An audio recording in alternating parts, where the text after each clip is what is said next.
Hello and welcome to the second part of the video on center-state administrative relation. This is from the subject Indian Constitution and we are here to learn about center-state administrative relation from module 2.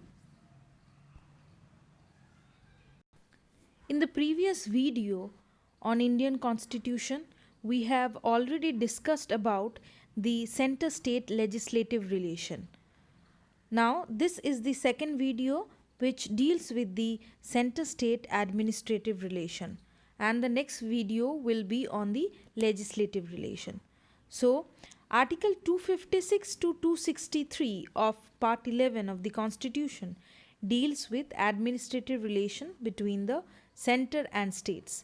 Now, we will be discussing about the various aspects of center-state administrative relation in the next few slides. Now, pay attention. What is administration? It means whether things are running smoothly or not, whether there is proper management or not, whether there is right administration or not. Basically, in a way, proper ruling. Now, who is going to administer, or who are the people who are going to look after the administration? Those are the executives. So, executive means the people from the management who execute the duties given to them by the management or the government. So, who are the executives in our government? We all already know that the Indian government, we have a three-tier government. In the center, the executives are the ministers, the president, the vice president, and the prime ministers. Same goes with the state government. The executives are the CM and his council of ministers, and in the panchayat and the municipal corporation level, the people who work there are the executives. So these are the people who basically do the management, who carry out the duties given to them by the government. Having said that these executives work, so we all must know that these executives work both at the center level and the state level. So there needs to be a distribution of powers for these executives, according to which the executives are going to work both in the center and the state. So the first point here outlines that the center is ultimate. The center has the ultimate power. The state has to abide by all what the center says, and Parliament has full power to make laws or to legislate on any subject from the union list. The second one says that the center can exercise its authority by entering into any agreement or treaty. So, the center executives have always the upper hand than the state executives. Whereas the executive power of the state only extends within its territory, and they can legislate only in matters regarding the state or those subjects which are there in the state list. Now, along with this, there are some limitations of the state. Now, what are the limitations of the states or the obligations of the state?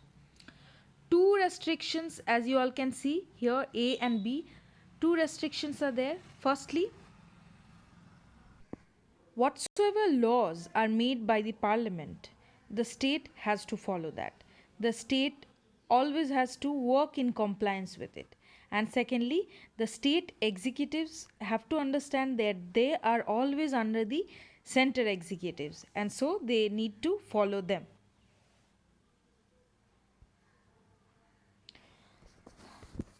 Next is the center directs the state. Whenever needed, the executives from the center will give direction to the state executives. So, Article 365 says that if the state fails to follow the laws made by the center, then state emergency may be imposed. Now, speaking of emergency, we know that there are three types of emergency. that is national emergency, which is under article 352, state emergency article 356, and financial emergency is under article 360.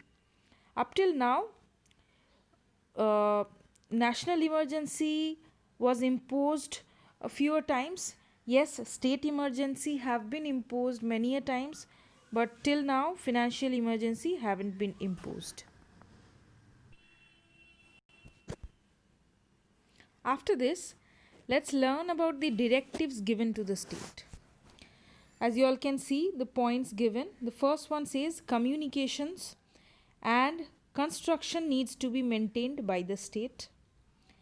Next is the state railways has to be protected. This responsibility is vested upon the state. Next, they then make sure that the primary education in each state is imparted in the mother tongue. Hindi isn't necessary. If it is in Tamil Nadu, the primary education should be in Tamil. If it is in Bengal, West Bengal, the primary education, the means of communication must be in Bengali, and likewise. And then, scheduled tribe, the last point, it says that scheduled tribe needs to be, the people belonging to scheduled tribe needs to be looked after, and the different welfare schemes for them has to be thought of from time to time. So all these directions are given to the state according to the constitution, and they need to work accordingly. But we also need to understand that sometimes while working there arises conflict. So conflict between the center and the state arises. So we need to learn about the cooperation between the center and the state. Now, when there is a dispute or a conflict between the states, so under the interstate council, that is article 263, it has been told that the president can establish the interstate council. Now, in the year 1990, interstate council was set up for the first time. Next, the parliament has full power over the control of water. Often there are disputes among states over water issues. So this power has been given to the parliament. And then full faith and credit is to be given throughout the territory of India to public acts, records, and judicial proceedings of the centre and every state. Lastly, it says that the parliament can appoint an appropriate authority to carry out the purposes of constitutional provisions relating to the interstate freedom of trade, commerce, but no such authority has been appointed so far. So that is an exception which you don't need to pay such attention to. Just the first, second, and third point is important. Let's talk about the All India services, that is IAS, IPS, and IFS, Indian Administrative Service, Indian Police Service, and Indian Forest Service. So we all know that the highest post in the Indian government is that of the president, and after it there are the bureaucrats. Those are the IAS, IPS, and the IFS. Actually, they have the real powers. The ministers, when they are declaring the schemes, they are just doing it, but behind them the main work is done by the IAS. Later on, after IAS and IPS was also added, and later on Indian Forest Service, that is the IFS, was also added as the third All India service. So the IAS and the IPS must ensure that there is the highest standard of administration in the center as well as the state, and ensure also that there is uniform administration everywhere. They actually have the real powers. Along with this, there is also PSC, or the Public Service Commission. The Public Service Commission is generally conducted by the states. Parliament can also establish joint state PSC. that is JSPSC, for two or more states on the request of the state legislatures concerned. And the chairman and the members of the JSPSC is appointed by the president.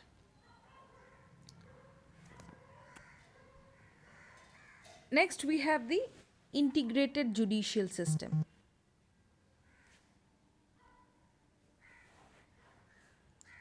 So, we all know that the Supreme Court is supreme. There is no other Supreme Court for the states. We have a integrated judicial system, which means there is no separation among Supreme Courts. So, Supreme Court is considered to be the highest, and under it are the High Courts. And the judges of the High Courts are recommended by the Chief Justice of India and appointed by the President. They can also be removed by the President. Sometimes, during exceptions, the Parliament also has the power to establish a common High Court for two or more states.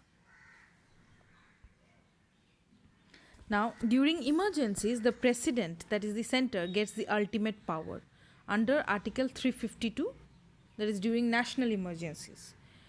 And during President's rule, that is the Governor and the President get the power. Governor is the agent, we all know that Governor is the agent of the centre in the state. He reports to the President. So, first comes the President and under him is the Governor. That is Article 356. And thirdly, during financial emergency under Article 360, here the centre can cut or reduce the salaries of persons serving in the state. That is the relations during state emergencies or during any kind of emergencies, the relation between the centre and the state. Besides all this, there are other provisions also. There is Article 355. Under Article 355, two duties are mentioned. Firstly, if there is an external aggression in any state, the centre is going to protect it. It is the responsibility of the centre to look into the matter. Even if there is an internal problem, that is something within the state, the centre is going to solve this. And after this, a state is always being administered according to the constitution, according to whatever is there in the constitution. And so this needs to be looked after by the governor, whether the state is being administered properly according to the constitution or not. The governor is going to look after it. As we all know that I have earlier said that he or she is an agent of the centre. So he or she is the constitutional head of the state. So these are the two provisions or two situations when again the centre is going to interfere or administrate the state. This was all about the administration and administrative relation between the centre and the state. Next, in the next video, we are going to discuss on the financial relations. Thank you.